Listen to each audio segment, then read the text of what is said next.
לפני למעלה מ-200 שנה הייתה מחלוקת בין צדיקי החסידות. כיצד להתייחס למלחמת נפוליאון עם רוסיה שהתרחשה באותם שנים. האם להתפלל ולפעול ישועה בעד הניצחון של נפוליאון והמפלה של הרוסים, או להפך, בעד הניצחון של הרוסים והמפלה של נפוליאון. הרב מנדל מרימנוב, שהוא היה בעד הניצחון של נפוליאון, עמד בערב פסח ליד התנור שאליו מכניסים את המצות, הכניס את המצות לתוך התנור הבוער וצעק 500 חיילים רוסיים לתוך האש. הביא עוד נגלה של מצות, עוד 500 חיילים רוסיים לתוך האש.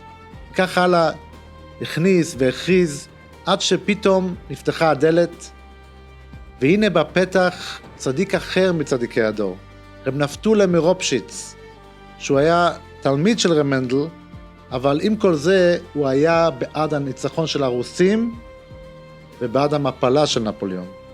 הוא ניגש לרבה שלו, רב מנדל, וצועק, רבה, הרי נפוליאון הוא תומה, ותומה לא מקריב היום את קורם פסח, אלא דוחים אותו לפסח שייני.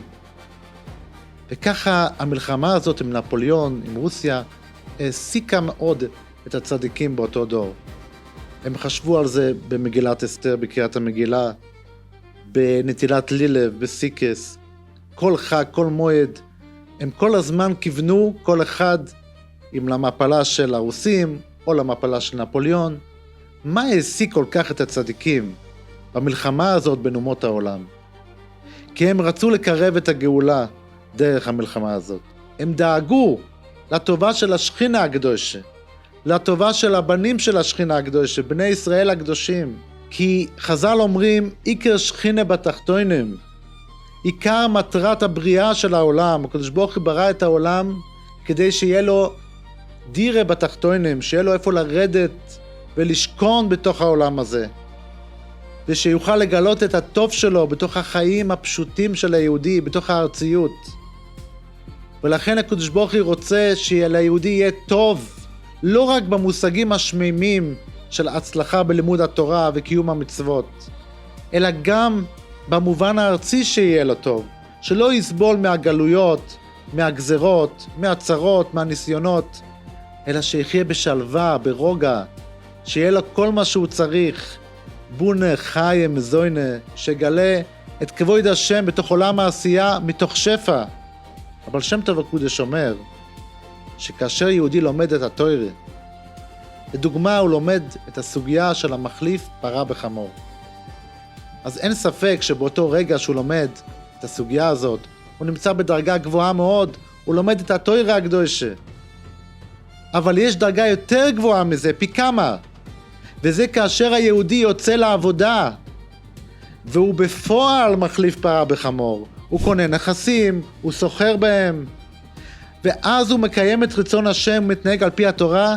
זה עבודת השם הרבה יותר גבוהה וחשובה מאשר באותם רגעים שהוא למד את הסוגיה הזאת.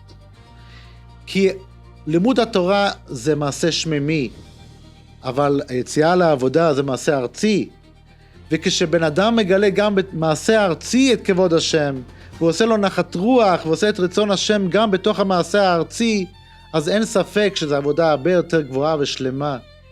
וזה רצון השם, זה השלמות של רצון השם, שיהיה שפע וטוב ליהודי בתוך הארציות, שהוא יוכל לעשות נחת רוח להשם בתוך הארציות הזאת, ולא כאשר הוא חי חלילה חיי עוני וסבל, שאז שכינה מהמרס, כולנו מרוישי, כולנו מזרוי, זוהי הגלות בתוקפה. הגאולה היא כאשר יש ליהודי גם שמיים וגם ארץ, וזה הסוד של חודש ניסן, הצירוף של חודש ניסן.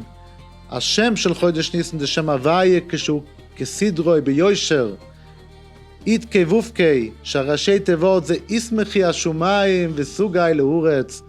זה החודש הקדוש ברוך הוא גואל את עם ישראל מתחת סבלוס מצרים, כדי שיהיה להם לא רק ישמחי השומיים, שיהיה גם וסוגי לאורץ, שגם בתוך הארציות יהיה להם טוב, לא רק במובן השמימי, גם במובן הארצי הפשוט.